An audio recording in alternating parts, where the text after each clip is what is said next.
तो भारतीय क्रिकेट ना इस समय एक बहुत ही कह सकते हैं एक दिलचस्प मोड़ पर खड़ा है। दिलचस्प भी और थोड़ा थोड़ा कंफ्यूजिंग भी। हाँ बिल्कुल।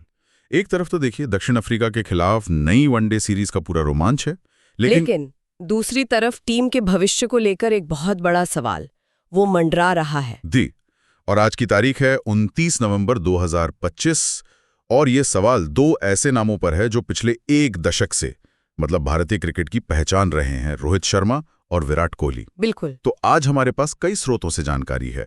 Times of India, Hindustan Times, Mint के कुछ बहुत गहरे लेख हैं और साथ ही रेडिट जैसे फैन फोरम पर जो गर्मागर्म बहस चल रही है उसकी भी पड़ताल करेंगे। तो कोशिश यही है कि इन सभी कड़ियों को जोड़कर ये समझें कि आखिर चल क्या रहा है। क्या रोहित और कोहली 2027 वर्ल्ड कप के प्लान का हिस्सा हैं या एक नए दौर की खामोश शुरुआत हो चुकी है? चलिए इस पर गहराई से नजर डालते हैं और इसकी शुरुआत होती है टीम में हुई एक वापसी से। ऋतुराज गायकवाड़ की। जी, ऋतुराज गायकवाड़ दक्षिण अफ्रीका सीरीज के लिए टीम में वापस आ गए हैं। हाँ, और उनका बयान भी आया है कि नीली जर्सी में वापस आकर अच्छा लग रहा है। सुनने में तो ये एक सीधी सादी खबर लगती है, लेकिन ये उतनी सीधी है नहीं।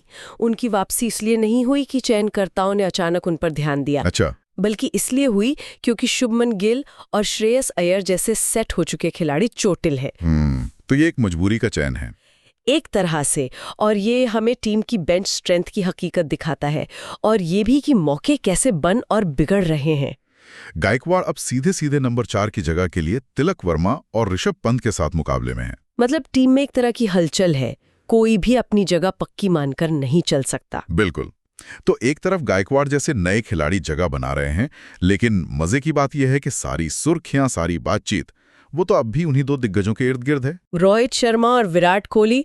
और सवाल वही एक, 2027 में इनका क्या होगा? और इसी सवाल पर पूरा भारतीय क्रिकेट जगत दो हिस्सों में बटा हुआ नजर आता है। बिल्कुल। एक खेमा है जो कहता है अनुभव का कोई तोड़ नहीं, और दूसरा है जो कहता है भविष्य की तरफ देखो।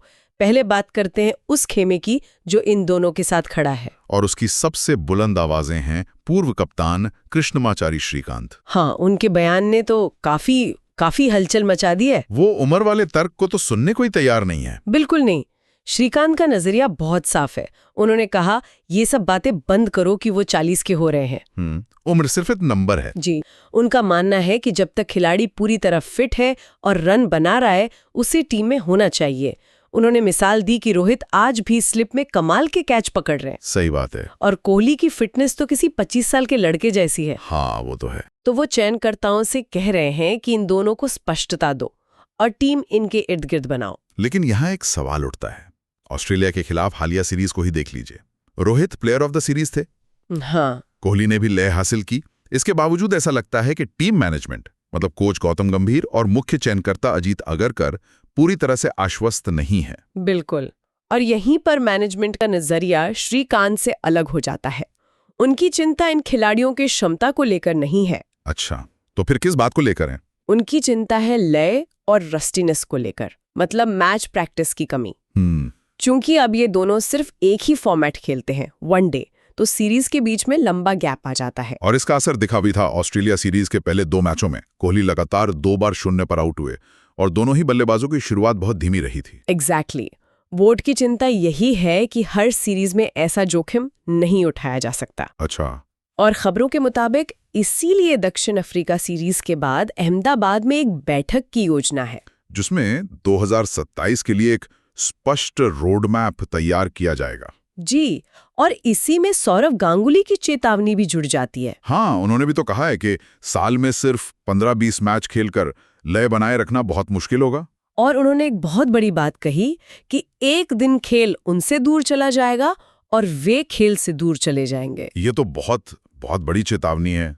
तो एक तरफ श्रीकांत हैं जो स्पष्टता की मांग कर रहे हैं और दूसरी तरफ बोर्ड है जो समीक्षा बैठकों की योजना बना रहा है। और इन सब के बीच क्या हो रहा है? भ्रम और अटकलों का बाजार गर्म है। और ये भ्रम इसलिए भी है क्योंकि विरोधाभासी रिपोर्टें सामने आ रही हैं। जैसे एक खबर में अजीत अगरकर के हवाले से कहा गया कि दोनों खिलाड़ी अगले वर्ल्ड कप के लिए प्रतिबद्ध नहीं है। मतलब उन्होंने कोई कमिटमेंट नहीं दिया है। हाँ, लेकिन इसके कुछ ही दिन बाद एक और रिपोर्ट आती है जिसमें एक अनाम बीसीसीआई सूत्र कहता है कि उनके भविष्य पर तो कोई चर्चा ही नहीं हो रही है और बोर्ड कोई जल्दी में नहीं है। तो एक फैन क्या सोचे, किस पर यकीन करे? यही उलझन रेडिट जैसे फैन फोरम पर भी दिखती है।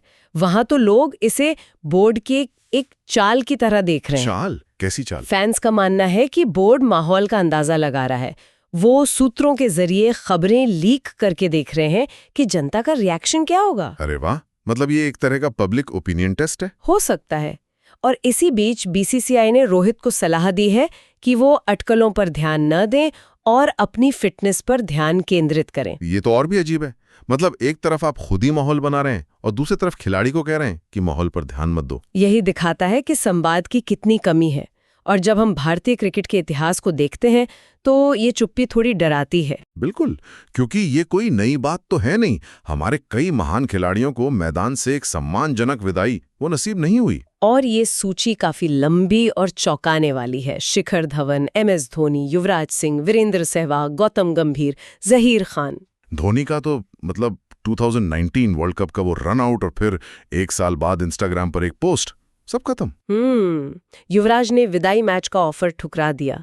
सहवाग, गंभीर जैसे खिलाड़ियों को तो टीम से बाहर होने के बाद ही संन्यास लेना पड़ा। और इसी इतिहास की वजह से रोहित और कोहली का मामला और भी भावुक हो जाता है ना? बिल्कुल, एक डर पैदा होता है।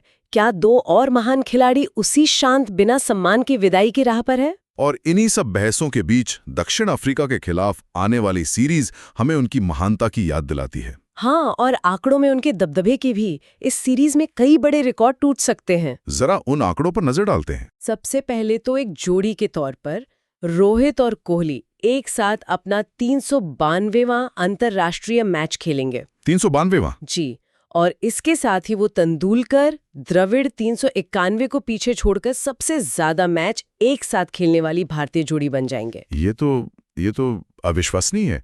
ये आंकड़ा ही बताता है कि हम किन खिलाड़ियों की बात कर रहे हैं। और अब व्यक्तिगत रिकॉर्ड्स की बात करते हैं।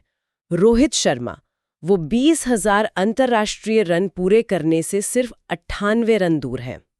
और वनडे में सबसे ज्यादा छक्के लगाने के शाहिद अफरीदी के रिकॉर्ड को तोड़ने के लिए उन्हें सिर्फ 3 छक्कों की जरूरत है। और विराट कोहली, उनके लिए तो ये सीरीज और भी बड़ी हो सकती है। हाँ, कोहली के लिए भी ये सीरीज ऐतिहासिक हो सकती है। वो दक्षिण अफ्रीका के खिलाफ वनडे में दूसरे सबसे ज्यादा रन बनाने वाले बल्लेबाज बनने से सिर्फ 32 रन दूर हैं। और शतकों का क्या? एक शतक उन्हें दक्षिण अफ्रीका के खिलाफ सबसे ज्यादा वनडे शतक 6 बनाने वाला खिलाड़ी बना देगा। और एक और भी बड़ा रिकॉर्ड है ना? बिल्कुल, वही एक शतक उन्हें किसी भी एक फॉर्मेट में सबसे ज्यादा शतक 52 का रिकॉर्ड भी उनके नाम कर देगा। मतलब वो सचिन तेंदुलकर के 51 टेस्ट शतकों के रिकॉर्ड से भी आगे निकल जाएंगे। जी, ये एक ऐसी उपलब्धि होगी जिसके बारे में शायद किसी ने सोचा भी नहीं था। और यहीं आकर मामला फंस जाता है। एक तरफ मैनेजमेंट भविष्य की ओर देख रहा है और दूसरी तरफ ये खिलाड़ी वर्तमान में इतिहास रचने की कगार पर है। और यही एक जबरदस्त तनाव पैदा करता है। तो कुल मिलाकर कहानी यही है, तात्कालिक सीरीज बनाम दीर्घकालिक योजना। पूर्व खिलाड़ियों की मुखर आवाजें बनाम मौजूदा मैनेजमेंट की चुप्पी। बिना विदाई के संन्यास की विरासत बनाम टूटने का इंतजार करते रिकॉर्ड। देखिए, दक्षिण अफ्रीका सीरीज सिर्फ हार जीत का मामला नहीं है। ये 2 साल के प्रोजेक्ट का पहला पड़ाव है। पहला ऑडिशन कह सकते हैं। बिल्कुल। सवाल ये नहीं है कि रोहित और कोहली 2027 में खेलेंगे या नहीं।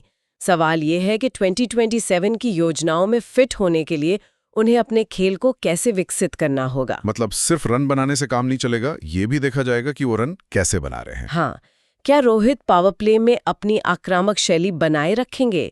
क्या कोहली नंबर 3 पर रन बनाने की गति को और तेज कर सकते हैं, जैसा कि आधुनिक क्रिकेट की मांग है?